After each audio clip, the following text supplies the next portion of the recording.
வணக்கம் தனுசு ராசி அன்பு நேயர்களே.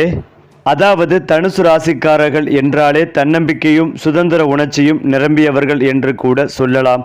அவர்கள் வாழ்க்கையை எப்போதும் விரிவாக பார்க்கிறார்கள். சிறிய சிக்கல்களுக்குள் சிக்கிக்கொள்ளாமல் பெரும்பொடியாக சிந்தித்து வாழும் திறமை இவர்களிடம் உண்டு. வானளாவிய கனவுகள் நிலத்தில் நின்று வாழும் நடைமுறை, இதுவே இவர்களின் பெருமை. அதேபோல் தனுசு ராசியினர் எப்போதும் உண்மையை நேசிப்பவர்கள். அவர்கள் மனசாட்சிக்கு புறம்பாக எதையும் செய்ய மாட்டார்கள். அவர்களின் நேர்மையான குணம் மற்றவர்களுக்கும் நம்பிக்கை தருகிறது. நண்பர்கள், உறவுகள் இவர்களை அணுகும் போது நிம்மதியுடன் பேசுவார்கள். ஏனென்றால் இவர்களிடம் போலித்தனம் கிடையாது. மேலும் அறிவை அடைய வேண்டும் என்ற தீவிர ஆர்வம் இவர்களுக்கும் எப்போது இருக்கும். புத்தகங்கள், அனுபவங்கள், உலக சுற்றுப்பயணங்கள் என எதிலும் புதியதை கற்றுக்கொள்ள ஆசைப்படுவார்கள். இந்த கற்றலின் அடிப்படையில் தான் இவர்களின் பார்வையும் சிந்தனையும் எப்போதும் உயர்ந்த இடத்தில் இருக்கும். ஏனென்றால் தனுசு ராசிக்காரர்கள் சுதந்திரத்தை மிகுந்த பாசத்துடன் மதிப்பார்கள். எவரிடமும் அடிமையாக வாழ விரும்ப மாட்டார்கள். அவர்களின் சுதந்திர சிந்தனை இவர்களை வேறுபடுத்தி காட்டும். எங்கே சென்றாலும் தங்களுடைய தனித்துவமான அடையாளத்தை உருவாக்குவார்கள். குறிப்பாக இவர்கள் மிகவும் நம்பிக்கையுடன் வாழ்பவர்கள். எவ்வளவு பிரச்சனை வந்தாலும் இது கூட கடந்து போகும் என்ற மனப்பாங்குடன் இருப்பார்கள். இவர்களுடன் இருக்கும் மனிதர்களும் அந்த நேர்முறை ஆற்றலை உணர்வார்கள். மேலும் அன்பு, நட்பு, உறவு இவை இவர்களுக்கு மிகவும் புனிதமானவை. ஒருவரிடம் பாசம் கொடுத்துவிட்டால் அதை பூரணமாக உண்மையுடன் காப்பாற்றுவார்கள். இவர்களின் நேர்முறையான பாசம் எந்த உறவையும் சீராக வைத்திருக்கும். தனுசு ராசிக்காரர்கள் எப்போதும் சாகச மனப்பாங்குடன் இருப்பார்கள். புதிய இடங்கள் செல்லவும் புதிய அனுபவங்களை சந்திக்கவும் விரும்புவார்கள். வாழ்க்கையை சவாலாகவும் அதே நேரத்தில் சுகமாகவும் உணர்பவர்கள் இவர்கள்தான். இறுதியாக தனுசு ராசிக்காரர்கள் பற்றி சொல்ல வேண்டும் என்றால், வாழ்க்கையை எப்போதும் நம்பிக்கையுடனும் சுதந்திர உணர்வுடனும் அணுகுகிறார்கள். உண்மை, அறிவு, சாகசம், மகிழ்ச்சி இவை அனைத்தும் அவர்களின் வாழ்க்கையின் அடையாளங்கள். இவர்களை சந்திக்கும் யாரும் இவர்களால் ஊக்கமடைந்து முன்னேறுவார்கள். அதேபோல் தனுசு ராசிக்காரர்கள் அல்லது லக்னம் சார்ந்தவர்களுக்கு 10ஆம் இடம் என்பது தொழில் ஸ்தானம், மாமியாருக்கு உரிய ஸ்தானம், கர்மாஸ்தானம். புற வாழ்க்கையில் இருக்கும் வேலைகளையும் அக வாழ்க்கையில் இருக்கும் வேலைகளையும் கர்மாஸ்தானம் என்று கூறுவார்கள். அக வாழ்க்கையில் இருக்கும் வேலை என்பது வீட்டில் பெரியவர்களின் இறப்பு அல்லது அது தொடர்பான செய்தி வந்து சேரும். அம்மா, அப்பா, மாமியார், மாமனார், தாத்தா, பாட்டி ஆகியோரின் ஆரோக்கியத்தில் பிரச்சனைகள் வருவதற்கான வாய்ப்புகளும் உள்ளது. மேலும் வேலை நன்றாக செய்து கொண்டிருக்கும் திடீரென உங்களுடைய பாசுக்கும் உங்களுடைய பெரிய பிரச்சனைகள் வருவதற்கான வாய்ப்புகள் உள்ளது. அதனை நீங்கள் சமாளிக்கும் சூழல் உருவாகும். தேவையே இல்லாத கற்பனை பிரச்சனைகள் வந்து சேரும். வேலை மாற்றம் வருவதற்கான வாய்ப்புகளும் உள்ளது.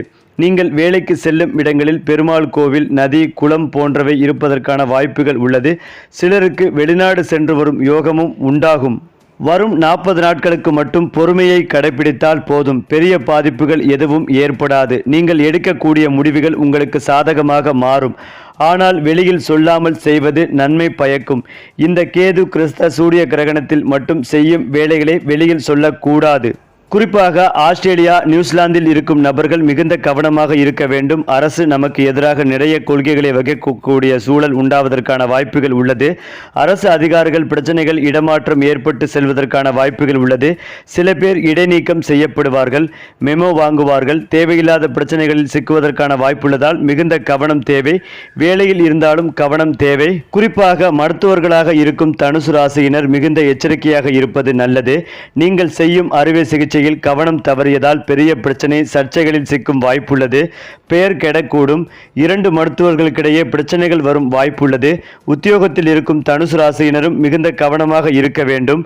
அயோத்தி ராமர் வழிபாடு செய்வது உங்களுக்கு மாற்றங்களையும் ஏற்றத்தையும் ஏற்படுத்தி கொடுக்கும். மன சந்தோஷங்கள் அதிகமாக இருக்கும். வேலை சம்பந்தப்பட்ட பிரச்சனை, பெரியவர்களின் ஆரோக்கியத்தில் ஏற்படும் பிரச்சனைகளில் இருந்து தப்பிக்க அயோத்தி ராமனின் பாதங்களில் புஷ்பத்தை வைத்து வழிபாடு செய்வது நன்மைகளை தரும். அது மட்டுமில்லாமல் தனுசு ராசி அன்பு நேயர்களே, நீங்கள் சுறுசுறுப்புடனும் உற்சாகத்துடனும் திகழ்வீர்கள். பல மாதங்களாக கிடப்பில் கிடந்த வேலைகளை முடித்து வெற்றியை காண்பீர்கள். புதிய திட்டங்கள் அல்லது யோசனைகள் மனதில் தோன்றலாம். ஆனால் நிதானமாக முக்கிய முடிவுகளை எடுக்க வேண்டும். உங்கள் ஆற்றலையும் அதிகாரத்தையும் தவறாக பயன்படுத்தாமல் பொறுமையுடன் செயல்பட்டால் வெற்றி உங்கள் வசமாகும். பணம் சம்பாதிக்க வேண்டும் என்கின்ற ஆர்வம் உங்களுக்கு அவசர முடிவுகளை எடுக்க தூண்டலாம். எனவே கவனம் தேவை. இரண்டாவது வருமானம் அல்லது கடந்த கால முதலீடுகள் மூலம் வருமான வாய்ப்புகள் சாதகமாக அமையும். கடன்களை திருப்பி செலுத்துவீர்கள். சேமிப்பு திறன் அதிகரிக்கும். பொருளாதார நிலை மேம்படும்.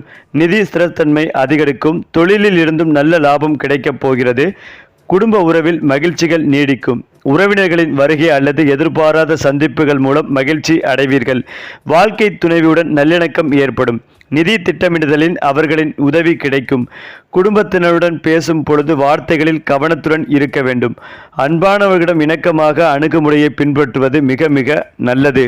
மேலும் விஷ்ணு ஆலயங்களுக்கு சென்று வழிபட்டு வாருங்கள். கொண்டைக்கடலையால் செய்யப்பட்ட உணவுப் பொருட்களை நிவேதனம் செய்து பிரசாதமாக விநியோகிக்கலாம். துளசி செடிக்கு தண்ணீர் ஊற்றுவது அல்லது துளசி செடிக்கு முன்னர் தீபம் ஏற்றி வழிபடுவது அதிர்ஷ்டங்களையும் முன்னேற்றத்தையும் செழிப்பையும் அதிகரிக்கும். குறிப்பாக சூரியன் பலம் பெற்று 10 மற்றும் 11ஆம் இடங்களில் சஞ்சரிப்பதால் சுறுசுறுப்பாக காணப்படுவீர்கள். காரிய தடைகள் விலகும். நினைத்த காரியம் யாவும் வெற்றிகளை தரும். அரசியல் செல்வாக்கு பெருகும். தந்தை மகன் உறவு பலப்படும். வழக்குகள் வாபஸாகும். பண தேவைகள் பூர்த்தியாகும். ராசிக்கு 3ஆம் இடத்தில் ராகு பகவான் சஞ்சரிப்பதால் புதிய தொழில்கள் மூலமாக நல்ல லாபம் கிடைக்கப் போகிறது. உடல் ஆரோக்கியம் பலப்படும். மருத்துவ விரய செலவுகள் கட்டுக்குள் வரும். பூர்வீக சொத்து பிரச்சனைகள் தீரும். விற்காத சொத்துக்கள் விற்கவும் புதிய சொத்துக்கள் வாங்கவும் முடியும். இந்த மாதம் 24ஆம் தேதி வரை புதனும் சூரியனும் இணைந்து சூரிய புதாதி யோகத்துடன் சஞ்சரிப்பதால் அபார ஞாபக சக்தி உண்டாகும். புத்தி சாதுரியத்தால் எதையும் சாதித்து காட்டுவீர்கள். சாணக்கிய தந்திரமும் அறிவும் ஒன்று சேரும் மாதம் இது. கூட்டுத் தொழில்கள் மூலமாக அதிக லாபத்தை பெற முடியும். கேது 9ஆம் இடத்தில் இருப்பதால் வியாபார விஷயமாக அடிக்கடி வெளியூர் பயணங்கள் மேற்கொள்வீர்கள். பயணங்களால் அலைச்சல்கள் உண்டாகும். புதிய மனிதர்களின் அறிமுகம் கிடைக்கும். இந்த மாதம் 9ஆம் தேதி வரை சுக்கிரனும் ராசிக்கு 9ஆம் இடத்தில் பலத்துடன் காணப்படுகிறார். பிறகு 10ஆம் இடத்தில் பலவீனப்படுவதால் கணவன் மனைவிக்குள் அடிக்கடி சண்டைகள் வரக்கூடும். செவ்வாய் 27ஆம் தேதி வரை 11ஆம் வீட்டில் பலம் பெறுவதால் சுறுசுறுப்பாக காணப்படுவீர்கள். தொழில் போட்டிகள் குறையும். எதிரிகள் தொல்லைகள் இருக்காது. போட்டித் தேர்வுகளில் வெற்றி பெறுவீர்கள்.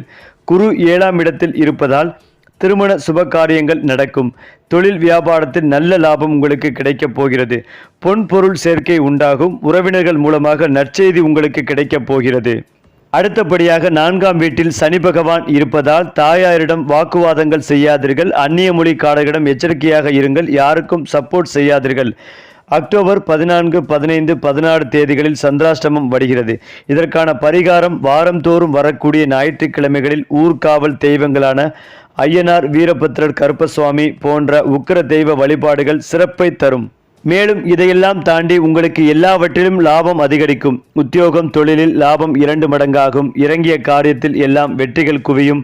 கடந்த காலங்களில் தடைப்பட்ட இழுபறி காரியங்கள் நிறைவேறும். குறிவைத்த இலக்குகள் நிச்சயமாக நிறைவேறும். உங்களின் தெளிவான செயல்பாட்டால் இலக்குகளை எளிதாக அடைவார்கள். அதிலும் முக்கியமாக பெரிய பொறுப்புகள் தேடி வரும். எதிர்பாராத அதிர்ஷ்டம், திடீர் பணவரவு போன்ற நன்மைகள் ஏற்படும். பூர்வீக சொத்துக்கள், வழக்குகள் உள்ளிட்டவற்றில் உங்களுக்கு சாதகமான தீர்ப்பு கிடைக்கும். சரி, இதே மாதிரி அடுத்தடுத்து ராசி பலன்கள் பற்றியும் பரிகாரங்கள் பற்றியும் தெரிந்து கொள்ள நம்முடைய சேனலை லைக் பண்ணுங்க, ஷேர் பண்ணுங்க, மறக்காம சப்ஸ்கிரைப் செய்து கொள்ளுங்கள்.